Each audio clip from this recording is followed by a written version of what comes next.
Hello everyone, welcome to युक्ति professional classes. इस video में हम UGC net paper 1 unit 2 research aptitude के बारे में देख रहे हैं। अगर आपने मेरे चैनल को सब्सक्राइब नहीं किया है तो मेरे चैनल को सब्सक्राइब, शेयर एंड लाइक जरूर करिए।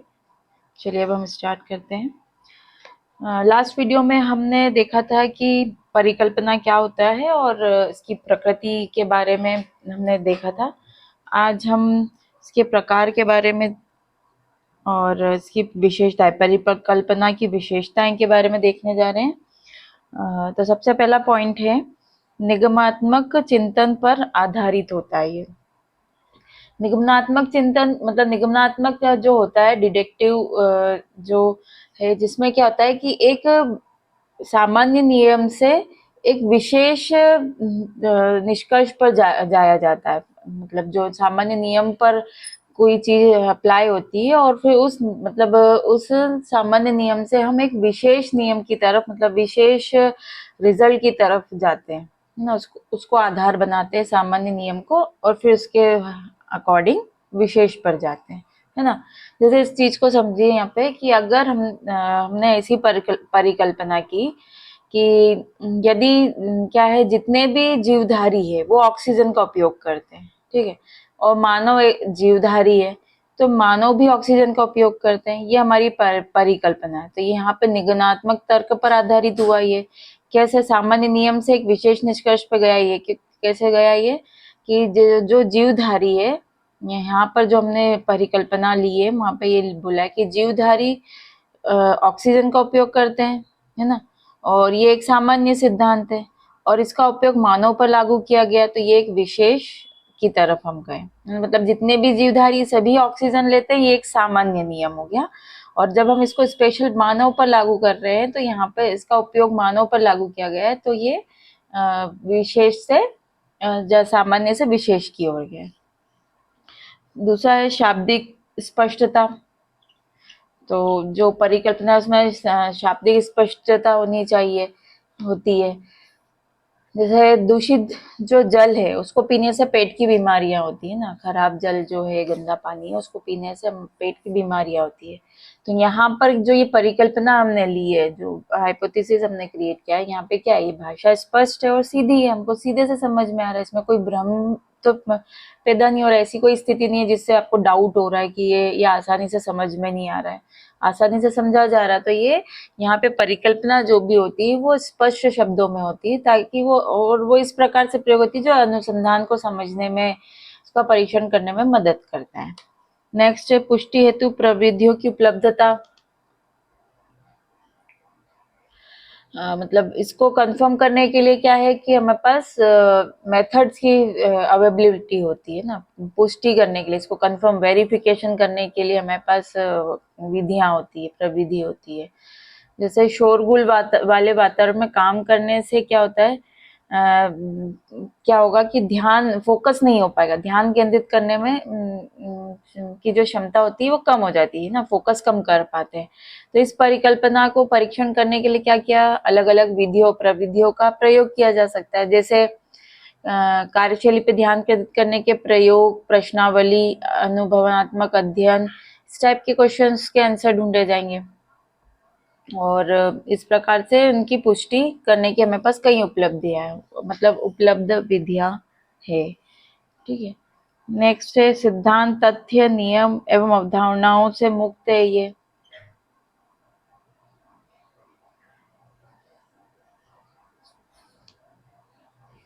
मतलब जो ये है, ये एक निष्पक्ष और खुले विचार से प्रस्तुत होती है ना, जो परिकल्पना है ना। और इसके जो रिजल्ट होते हैं कोई विशेष धारणा पर आधारित नहीं होती। ये हमें खुद उस पर रिसर्च कर करके मतलब हमने परिकल्पना बनाई, फिर उसको सही साबित करने के लिए बहुत सारे मेथड्स का उपयोग किया, है ना। रूल्स बनाए, मतलब ये एक विशेष धारणा नहीं बनेगी ये ऐसा ही होगा, ठीक है। इसके लिए हम ट्राई एंड एरर चलता रहता है। और निष्पक्ष होता है ये, ठीक है, खुले विचार से प्रस्तुत होता है ये किसी भी प्रकार के पूर्वाग्रह से या कोई सिद्धांत से नहीं जुड़ा होता है, ठीक। मितव्ययी हो, तो जो परिकल्पना मितव्ययी होना चाहिए। मतलब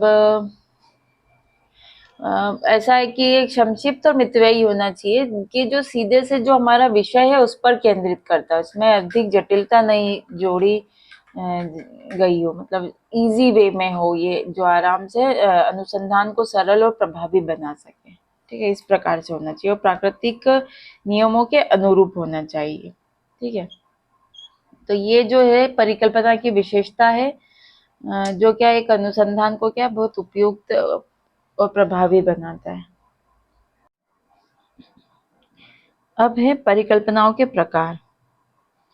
परिकल्पना को विशिष्ट उद्देश्य के आधार पर परिकल्पना को कितने भागों में बांटा है? 3 प्रकार में बांटा है।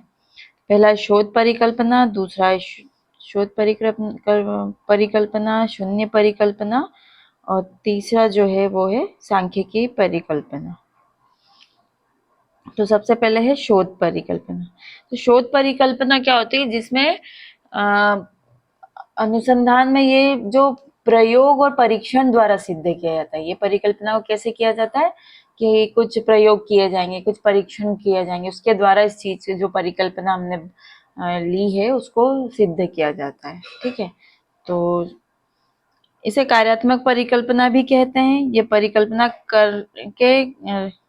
के सिद्धांत पर आधारित है, अतः ये एक शोध परिकल्पना है। शोध परिकल्पना 2 प्रकार की होती है, दिशात्मक और दिशात्मक, 2 प्रकार के होते हैं ये। डायरेक्शनल होता है और एक नॉन डायरेक्शनल। अब जो है डायरेक्शनल जो बोलता है कि ये किसी विशेष दिशा में संकेत करते हैं। जैसे मतलब कुछ दिशा, मतलब जैसे कुछ बड़ा या छोटा, अधिक, कम। इसमें क्या होगा, 2 चरों के बीच में संबंध की दिशा स्पष्ट होती है ना।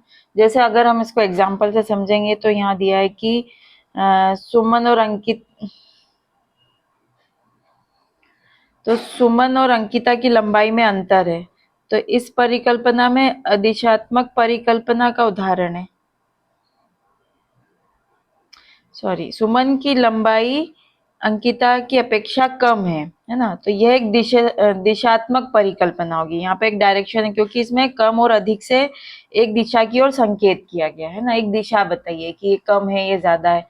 तो यहाँ क्या है, दिशात्मक परिकल्पना वो होती है सीधे से कि स्पष्ट रूप से बताते हैं कि एक चीज दूसरी चीज से अधिक या कम है, छोटा है या बड़ा है, तो यहाँ पे हम दिशा दे रहे हैं ना दिशात्मक में। अदिशात्मक में हो जाएगा कि जहाँ कोई दिशा नहीं दी जाती, ये सिर्फ कहती है कि 2 चरों के बीच अंतर है, लेकिन ये नहीं बताती कौन सा चर बड़ा है या छोटा है। मतलब हमने जो डायरेक्शनल वाला देखा था उसमें ये था कि दोनों के बीच में जो संबंध है वो बड़ा छोटा, मतलब यहाँ संकेत दे रहा है कि कौन सा चर बड़ा है कौन सा चर छोटा है, यहाँ हमें ये क्लियर हो रहा है। लेकिन अदिशात्मक में ये तो पता है कि इनके बीच अंतर है, लेकिन कौन सा चर बड़ा छोटा या कम ज्यादा कौन सा है, ये अधिक, ये वाली चीज इसमें क्लियर नहीं होती है। ठीक है, तो यहाँ जो है कि सुमन और अंकिता की लंबाई में अंतर है। ठीक है, तो यहाँ पर अधिशात्मक परिकल्पना का उदाहरण, क्योंकि लंबाई में अंतर है, किससे कम या ज्यादा इस ओर संकेत नहीं किया गया। जबकि डायरेक्शनल में क्या बोला था कि अपेक्षा से कम है, सुमन की लंबाई अंकिता की अपेक्षा कम है, तो यहाँ क्लियर कर दिया कि सुमन की जो लंबाई है वो अंकिता से कम है, मतलब अंकिता बड़ी है और सुमन की लंबाई जो है वो कम है। यहाँ पे ये क्लियर हो रहा है। ठीक है, तो जहां पर दोनों में मेन डिफरेंस ये है कि दिशात्मक में जहां पर हमें स्पष्ट कुछ दिशा दी गई है उनके बीच के संबंध में, और अदिशात्मक में जो हो जाएगा जहां अंतर तो बताया गया है लेकिन कौन क्या किस दिशा में है वो नहीं पता है। तो ये शोध परिकल्पना है। दूसरा है शून्य परिकल्पना।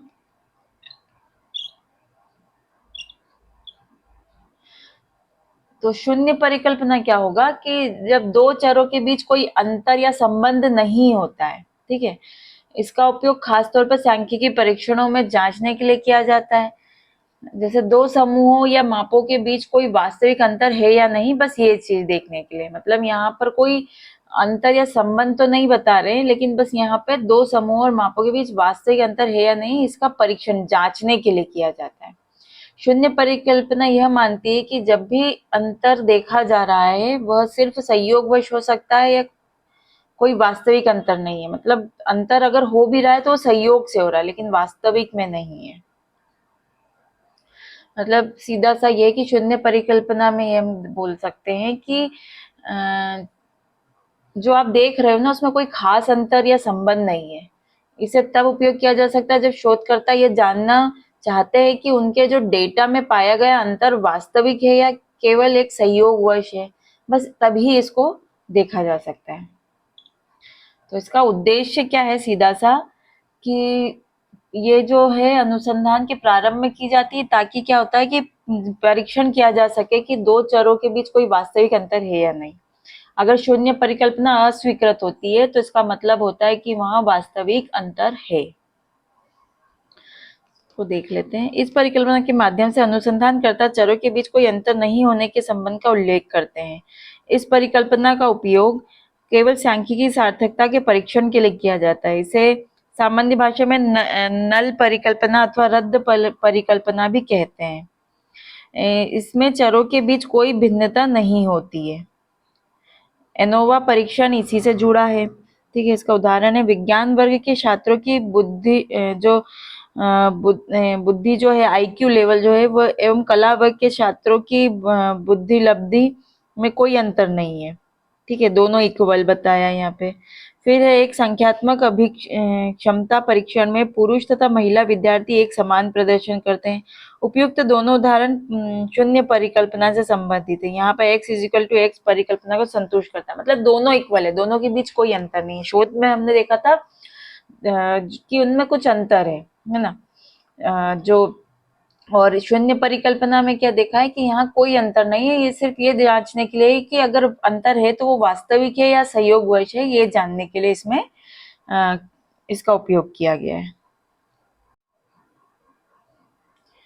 तो सीधा सा है कि शून्य परिकल्पना में ये सीधा सा बोला गया है कि ये सिर्फ परिकल्पना का उपयोग, इस परिकल्पना का उपयोग क्यों किया जा रहा है, ये जांचने के लिए किया जाता है कि दो समूह या दो चरों में कोई अंतर है या नहीं। और ये सीधा से ये कहता है ये विचार कि अगर अंतर है तो बस वो संयोगवश है ना, कोई खास कारण नहीं है इनके अंतर होने का। और ये जो अंतर देखा जाता है तब वो ये मतलब वो महत्वपूर्ण नहीं है इसमें, जब तक कि इसको विपरीत साबित नहीं कर दिया जाता है। और अगर डेटा से साबित हो जाता है कि अंतर है तो शून्य परिकल्पना अस्वीकृत हो जाती है। सिर्फ और सिर्फ इसका इम्पोर्टेंस यही है शून्य परिकल्पना का कि ये जानने के लिए कि शोधकर्ता ये निर्धारित कर सके कि कोई अंतर वास्तविक है या केवल संयोगवश है, ये जानने के लिए शून्य परिकल्पना की जाती है। अगला है सांख्यिकी परिकल्पना। तो सांख्यिकी परिकल्पना कब बनाई जाती है, जब कोई शोध परिकल्पना जो जब है ना किसी शोध परिकल्पना या शून्य परिकल्पना, जो फर्स्ट मेथड और सेकंड मेथड देखी है, को सांख्यिकी पदों में व्यक्त किया जाना हो, है ना, जब उनको सिंबल्स में या है ना डाटा में वो करना है, व्यक्त करना है, तब इसका किसको शोध परिकल्पना शून्य परिकल्पना को इसे मापने के लिए विशेष संकेतों और सांख्यिकी विधियों का उपयोग किया जाता है। ठीक है, अब इसमें जो दो भाग होते हैं इसके, एक शून्य परिकल्पना, तो यहाँ ये कि दो समूह के बीच कोई अंतर नहीं है, और एक वैकल्पिक परिकल्पना H1 या HA, यह मानती है कि दो समूह में अंतर है। तो इस परिकल्पना में क्या संख्याओं और सांख्यिकी संकेतों में व्यक्त किया जाता है इसे, जिससे डेटा की गणना द्वारा परिणाम निकाला जा सके। तो जब शोध परिकल्पना या शून्य परिकल्पना को सांख्यिकी पदों में अभिव्यक्त किया जाता है तो उसे सांख्यिकी परिकल्पना कहते हैं। सांख्यिकी परिकल्पना को सांख्यिकी पदों में व्यक्त करने के लिए विशेष संकेतों का प्रयोग किया जाता है। उदाहरण, यदि शोध या सांख्यिकी परिकल्पना यह कि समूह क बुद्धिलब्धि में समूह ख से श्रेष्ठ है, मतलब जो समूह का क्या जो के आईक्यू लेवल है वो ग्रुप बी के जो ख के जो से श्रेष्ठ है, तो इसकी सांख्यिकी परिकल्पना में एच तथा एचओ के पदों में निम्नानुसार होगी। तो इस इक्वेशन में बताया जाएगा ये। ठीक है,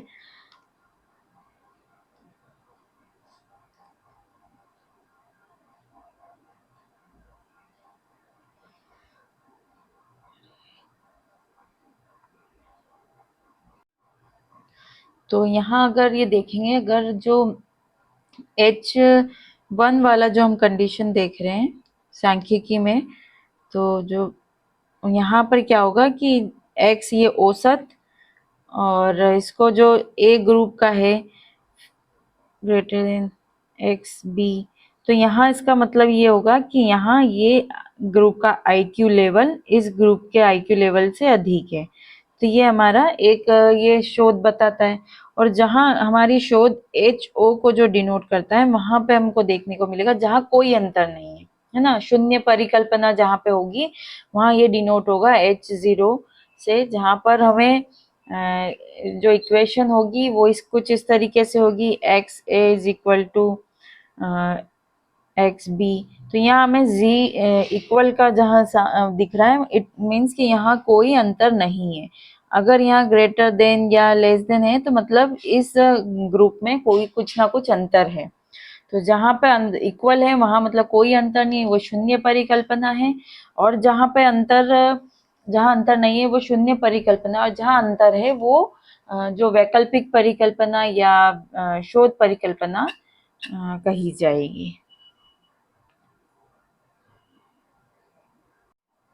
तो इस प्रकार जो हम सांख्यिकी परिकल्पना है उसमें H1 से जो डिनोट होगा, जहाँ पर वैकल्पिक परिकल्पना होगी, जहाँ पर हमें सिंबल देखने को मिलेंगे इस प्रकार के, और H0 जो होगा वो शून्य परिकल्पना होगी, जहाँ हमें इक्वल का सिंबल देखने को मिलता है। जहाँ पर दोनों समूह में कोई अंतर नहीं है वो इस चीज से डिनोट होगा, और जहाँ अंतर है वो इस चीज से डिनोट होगा। ठीक है। अब अनुसंधान का अभिकल्प या शोध डिजाइन अनुसंधान प्रक्रिया के सोपान में। चलिए आज के ये नेक्स्ट टॉपिक है, तो आज के लिए हमारा इतना ही। ये हमने हाइपोथेसिस पढ़ा था जो एक संभावित उत्तर की ओर या रिजल्ट की ओर हमें दिशा देता है, परिकल्पना कहलाता है। इसमें हमने इसकी प्रकृति, विशेषता, प्रकार ये सब देखे हैं। आगे का हम नेक्स्ट वीडियो में देखते हैं। Thank you.